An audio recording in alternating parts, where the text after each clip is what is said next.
जी doctor साहब, आज जब हम आईवीएफ की बात करते हैं या फिर हम अपनी रिपोर्ट्स को लेकर बात करते हैं, तो लोग खुलकर सामने ही नहीं आना चाहते हैं। लोग एक ना कहीं एक थोड़ी बहुत हेजिटेशन हमारे मन में रहती है कि अच्छा आईवीएफ करवा रहे हो आप, अच्छा आईवीएफ में क्या होता है, अच्छा आईवीएफ होता क्या है, वो आपका अपना बच्चा होगा, वो किसी और का बच्चा होगा, बहुत सारी ऐसी चीज़ हैं।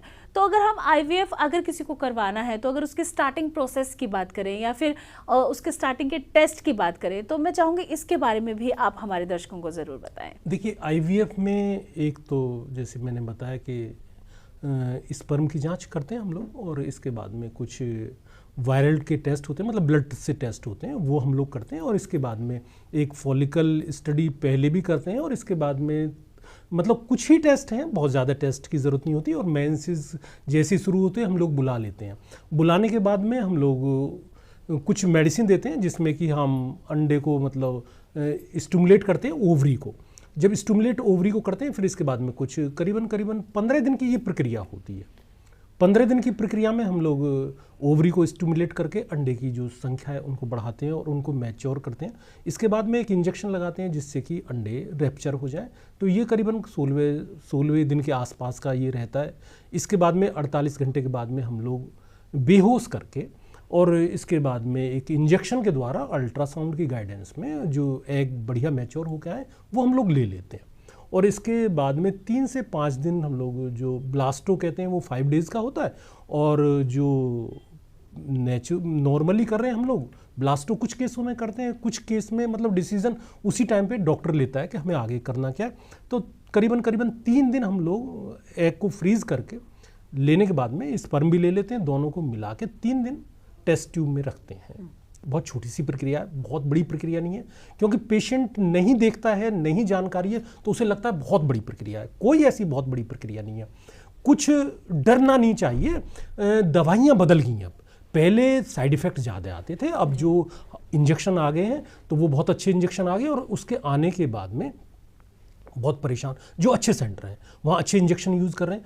अच्छा, जब अच्छे इंजेक्शन यूज़ कर रहे हैं तो इसके बाद में एग निकालने के बाद में हम लोग 3 से 5 दिन, जैसे मैंने आपको बताया, वो हम लोग रखते हैं लैब में। जो हमारा बच्चे बनाने वाले होते हैं, एम्ब्रियोलॉजिस्ट हम लोग उनको बोलते हैं, उनकी निगरानी में वो रहता है। इसके बाद में दोबारा 3 से या 5 दिन के बाद में हम लोग जैसा मतलब यदि यूट्रस की लाइनिंग अच्छी बनी हुई है तो हम ट्रांसफ़र कर देते हैं, उसे ईटी कहते हैं हम लोग। तो एक जो एम्ब्रियो ट्रांसफ़र होता है, इसके बाद में पेशेंट को उसके घर भेज दिया जाता है सेम डे। उस दिन भी कुछ पेशेंट मतलब कुछ सेंटर उस दिन भी बेहोश करके ही ईटी करते हैं, कुछ सेंटर बेहोश करके नहीं करते हैं। करना बेहोश करके ही चाहिए। अच्छा, इसके बाद में सेम डे पेशेंट को भेज दिया जाता है। जब हम लोग एग निकालते हैं उस दिन भी हम लोग सेम डे पेशेंट को भेज देते हैं, और जिस दिन मतलब एम्ब्रियो ट्रांसफ़र करते हैं उस दिन भी हम पेशेंट को घर भेज देते हैं।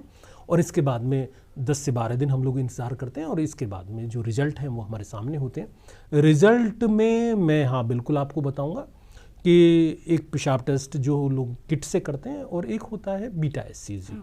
बीटा एससीजी को ही हम लोग कंसीडर करते हैं, मतलब मानते हैं कि बीटा एससीजी ही कराना चाहिए, और थोड़ा सा रुक भी जाना चाहिए 2-4 दिन के इंतजार में। कई बार हम लोगों ने देखा है कि कुछ लेट प्रेगनेंसी आती है तो वो बीटा एससीजी में आ जाती है, जबकि पेशेंट कई बार घबरा जाता है कि मुझे बच्चा नहीं हुआ।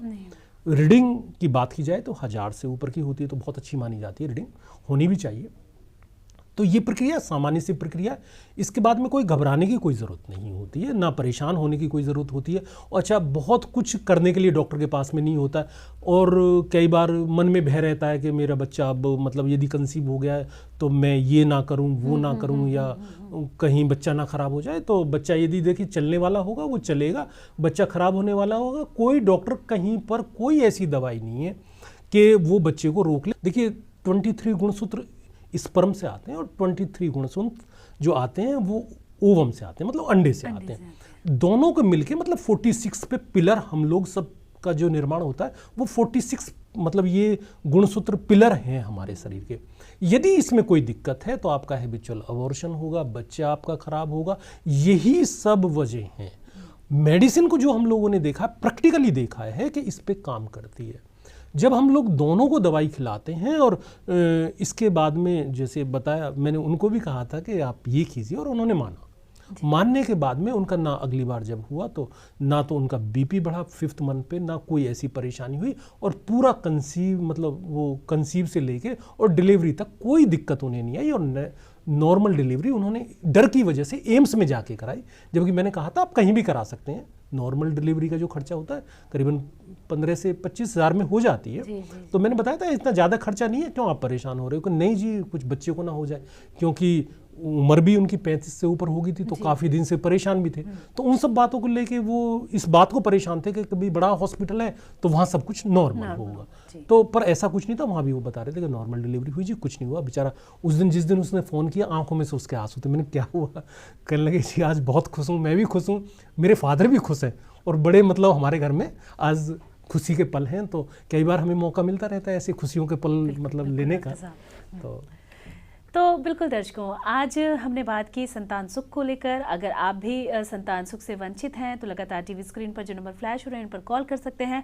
बहुत सारे ऐसे एग्जाम्पल्स डॉक्टर साहब के पास हैं जो लोग आते हैं और कई वर्षों से निराश होते हैं, लेकिन जाते जब हैं तो वो कहते हैं ना कि झोलियां भर जाती हैं, मतलब संतान सुख की प्राप्ति हो जाती है। तो अगर आप भी चाहते हैं कि आपके घर में भी एक नन्हे से बच्चे की किलकारियां गूंजे तो आप भी नंबर्स पे संपर्क कर सकते हैं, डॉक्टर साहब से बात कर सकते हैं, और मन में जो भी सवाल है, जो भी आप डॉक्टर साहब से बात करना चाहते हैं, अपनी परेशानियों के बारे में उनसे डिस्कस करना चाहते हैं, ज़रूर करें और फिर देखें कि कैसे तमाम परेशानियाँ समस्याएँ दूर हो जाती हैं। तो डॉक्टर साहब आप स्टूडियो में आए, हमारे दर्शकों को IVF के बारे में बताया, और इसके साथ ही मंत्रों का हमारे संतान सुख से क्या कनेक्शन है इसके बारे में भी बहुत अच्छे से आपने तमाम जो बातें हैं वो एक्सप्लेन की। तो इस तमाम जानकारी के लिए आपका बहुत बहुत धन्यवाद जी। नमस्कार।